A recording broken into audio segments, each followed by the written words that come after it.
What happens during a regular therapy session? What do therapists talk about with their patients? Uh, you can find videos on YouTube. If this question is like just a genuine curiosity because you're interested in therapy, there's actually uh, this happened more in the past, I think, than it happens now. So some of it's old, but it's not maybe old, but not outdated.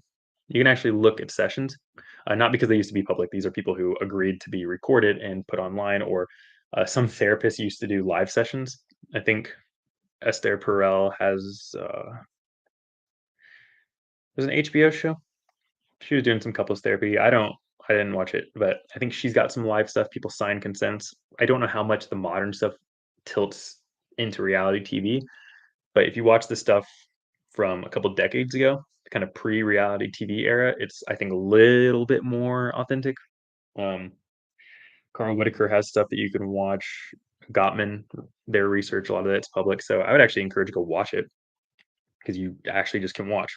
Um, but from my perspective here, having both done this for a long time and watched hours and hours of other people doing therapy, both in training and supervising, it depends again, but consistent things are that your therapist is leading. Now, I take a collaborative style, so I might encourage my clients to bring stuff, but there shouldn't be a moment where I just go like, "Well, what do we do?" And that happens occasionally with people who are just unresponsive in therapy, but it's a relational dialogue that should have a tinge of professionalism. So you should feel like the person cares about you and has your best interest in mind. But you should also remember that you're paying them at the end of the day. And I think Freud, he actually had, I don't know if he did this always, he talked about your client should show up and they should put the money on the table between the two of you. So that way they would always be aware that they're paying you. And remember, this is a transaction. Yes, my therapist cares about me, but I'm paying to be here. And I think he believed that that was, um, and correct me if I'm wrong, but that was a way to really reinforce that this is a paid healthcare interaction that's professional. We're not friends. This is me helping you remember that you're paying me and put it on the table before we start. So it's a unique approach, and I don't hate it. So yeah, I think that dynamic should be felt that you're paying to be there and that this person cares about me. So yeah, what happens during a regular therapy session? Ideally, you're focusing on goals. Maybe the first couple ones you figure that out a little bit, but really by the end of the first session, you should have an idea. You should be able to know where you're going, and hopefully, you should be able to tie each session back into the goals and the direction. Um, some maybe more than others. Sometimes there's a couple goals, but I think it's good that either you or the therapist could summarize at the end. This is how this connects to why you are here, what we've talked about from day one, or what we've reassessed and talked about. So, and the second part of that question was why do therapists? Uh, well, what do therapists talk? I thought it was a why. What do they talk about? It just depends on your goals. So, and I forgot to put a tally, so now I actually don't know what question I'm on. I think that was 11 though. It was, yes. So yeah, it depends, but it should be very goal focused on what you need. So there's going to be different styles, very professional and direct, in like even homework giving versus laid back, and you almost forget you're in therapy at times. That can happen. So go watch videos online, and if you know therapists, talk to them. Um, I will hopefully put an answer in this later. So next question, question 12. What do therapists do after sessions are over? So on a typical day, it's common, and this is one of the reasons if you look at um, a therapy hour, it's rarely an hour. Rarely will you do 60 minutes. You'll usually do 50. Sometimes you'll do 45. That's what I do. Other therapists do that, but most do 50. And technically speaking, technically the 10 minutes at the end is for them to do notes. So some therapists have their computer out in front of them the whole session and take notes and type stuff. I do that often. Sometimes mine's down the whole time, sometimes it's up. But that time between is to get your session note done, or progress notes specifically. Those are ethically required to be done within 24 hours of the session. And so that's a designated time to do them. And it's a designated time that insurance accepts and allows to. They understand that we need that time. So if you go for 50 minutes, insurance counts it as an hour. I think generally speaking, I don't know if there's exceptions to that. There might be, But I think actually my appointment, like 45 minutes, I think I might have trouble with insurance paneling. They might consider it that I shouldn't be paid the full amount. So you can bear that in mind. But and then snacks and bathroom.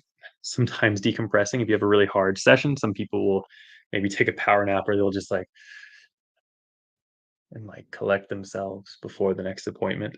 So there's lots of different things that people might do, but the technical purpose of that time is to get your notes done. Um, and if you're at a more group or collective practice like mine, you might chat with some people between the session. Sometimes cleanup. I'm a play therapist, so sometimes there's play related items that need cleaned as well. Uh, and it's things like sand tray therapies. There's a couple things that I'm trained in, which have also motivated 45-minute sessions. So not everyone uses stuff in my room, but a good amount of my session stuff is being used, and it makes it a little bit less rushed to have some time to clean. And it's pretty rare that sessions end for most people right on the minute. Um, there's usually 1 to 3 to 5, and if you're having fun, you just go way too far past it. I shouldn't say having fun. That's usually a boundary issue with people. Sometimes it makes sense to go further, other times it doesn't. But there's also a little bit of catching space there too. Of it's not always appropriate to tell someone to just stop talking right at the minute marker. So yeah, that's what therapists do after sessions over. At the end of a day, therapists have lots of different rituals that they do. Some have like prayer and meditative practices. Some they have a long drive home and they can decompress. Others live close to home and they maybe go on a long walk or go walk around somewhere and decompress from the day, depending on what input has happened. So having certain rituals can be really helpful for certain therapists. Okay, next question, question 13. Is it unethical for a graduate student in counseling to belong to the same professional organization as his or her therapist? What are the potential penalties for the therapist if the client/student were to join, thereby creating a dual relationship? Um, Professional organization. So if it's the same professional organization as your clinical degree connects to, it's not an issue. It's just going to happen. So if I'm a therapist and I'm a part of my um, national organization, and one of my clients is becoming a therapist and they're a part of it too, that's I mean, you're not required to be a part of these national organizations, but or professional organizations, but that's super normal. Sharing that stuff's not a big deal. I think the issue comes in if it's maybe non-therapy or very small professional groups, then then we're essentially just answering the question of dual relationships. So, uh, hope this doesn't count as cheating, but I'm gonna count this as 2 questions. One is, what if it's the same professional group? Um, it's fine. It's not a big deal, don't worry about it. That's gonna happen. But a dual relationship in overlapping groups that you participate in can be an issue. Um, on a large scale, you're both subscribed to the same magazine, whatever. Um, both of your kids are in the same broad scale premier soccer league, whatever. Maybe you and the person are both in the same. Um, I was going to be a little bit too specific. Maybe you and that person are both in the same music scene in town. Maybe you go to a lot of the same concerts. Maybe you both have bands, and there's a lot of overlap. I don't know. You start to get a little too connected there, maybe. So there's subjectivity. One of the lines that I use to better understand dual relationships is, what are the likelihood that you both will show up to the same party, um, like a house party, so your birthday party or a get together or a baby shower. Like, what are the chances that you have maybe 2 degrees of separation between you and a friend? So, oh, my friend's inviting me to their get together, and they also invited that person because we kind of share the same groups. If there's a decent risk of being invited to the same events, so I would pump the brakes on that.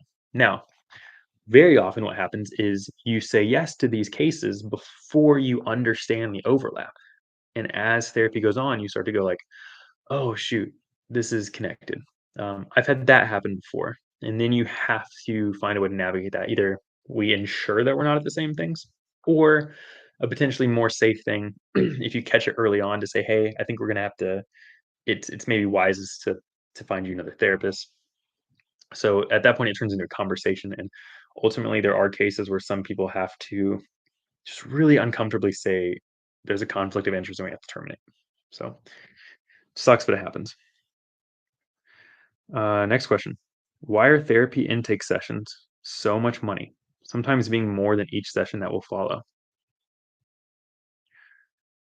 Some of them are. Some people charge less for their first session. This is part of the personal policy and subjectivity of the field. So, um, I actually used to think it was crazy to charge more for a first session. I'm like, you're not getting people in the door. I've come around on that. My sessions are all the same price. Um, but the reason why people usually charge more is it's simply more work. That's ultimately what it is because it takes effort to do consultations and to do the email correspondence and to interact with you. We usually front load interaction. It's typically once a client is established, we're not interacting with them a lot between appointments, but getting them started. Um, and it depends on how you get people started, but there might be a phone call, some emails, maybe another phone call, and more emails, paperwork being signed. Maybe they didn't get the paperwork done. Hey, a reminder, get the paperwork done. We get the paperwork back. We have to review it. If we're having you do assessments, we have to grade the assessments. So, a therapist who just charges more for the first session just because, I think that's maybe not appropriate. I'd be willing to hear people out on the context. A therapist that charges more because they can actually tell you how much more work they're doing, that should be the line. I think you should be able to say to a therapist, "Why do you charge more for the first session?" And they should be able to say, "It's because I'm doing this, this, this, this." Then I think it can be fine. Um, Now, the person asking, I don't know what dramatic differences they've seen. So I've seen some people before, they're $120 for their session, but the first one's 150. I think that can be totally appropriate, especially if you're going through a ton of paperwork and you're onboarding people. Um, I'm much more okay with it now as I've reflected on it and seen it in practice more. And I think it can be a good way to filter out people who aren't taking it seriously.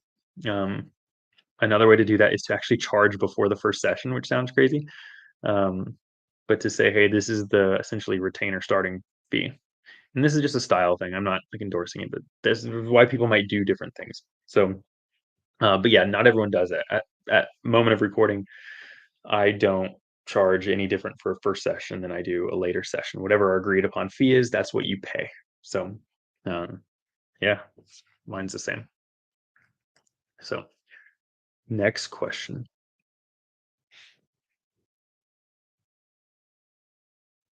and let's see. Can you list some things that a therapist wishes they could tell their client but can't? That's pretty funny. I think there's a way to answer this like in a fun way, in a serious way.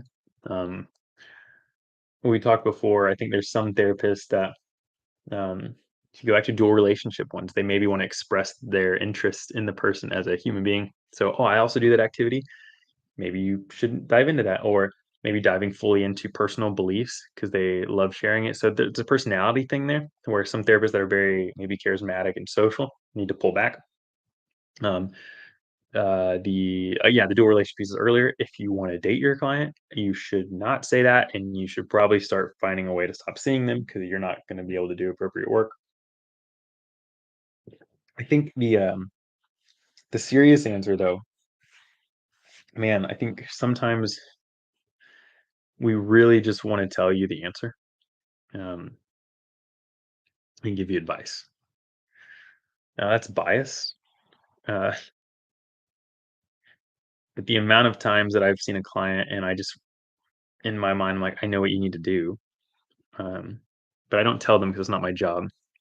And they've come back months to years later and looked at me and been like, "You knew I needed to do this, didn't you?" I'm like, "Yeah." And now that you might hear that and think, "Why wouldn't you just tell them?" This is why.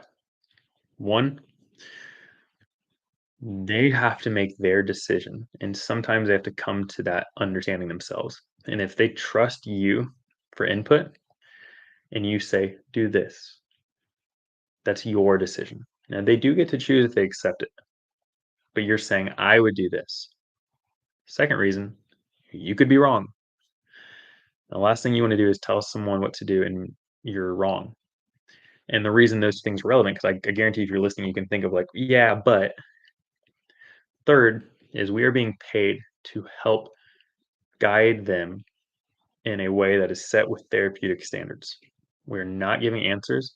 and we are not giving advice. We give maybe research results, maybe anecdotes of what other people have done, even things we've done, and we pursue theory. We don't go in as advice givers. So that's important to know. I think that happens a lot. We want to say what we feel and think and know, but we are limited. And at the end of the day, they need to go where they want to go and where they're being encouraged by that inner voice and that part of them that they're working through and wrestling through to blossom in the direction that they're supposed to go. And it's way more empowering for that to blossom than to be dragged by the therapist's advice. So